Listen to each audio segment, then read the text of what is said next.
સારું કે ખરાબ કંઈ પણ ધ્યાન બહાર રહેતું નથી. તમારે કર્મનું સત્ય જાણવાની જરૂર છે. સમજ્યા? આ એક ખૂબ જ મહત્વપૂર્ણ પવિત્ર રહસ્ય છે.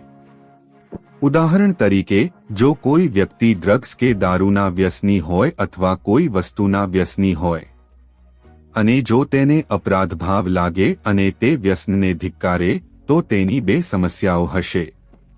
તે તેને ઉકેલી શકશે નહીં. તમે હંમેશા વિચારો છો, ના, મારો અપરાધભાવ મને વ્યસનમાંથી બહાર કાઢશે. ના, અપરાધ એ એક બીજી લાચારી છે. તે તમારા માથા પર બે ગાલીચા જેવું છે. પહેલા અપરાધની લાચારીને દૂર કરો. હું એમ નથી કહેતો કે વ્યસની બની રહો. ના, પણ સભાનપણે અપરાધભાવમાં વ્યસ્ત રહેવાનું, તેને પોષવાનું બંધ કરો. આ એક મોટી સમસ્યા હલ કરશે.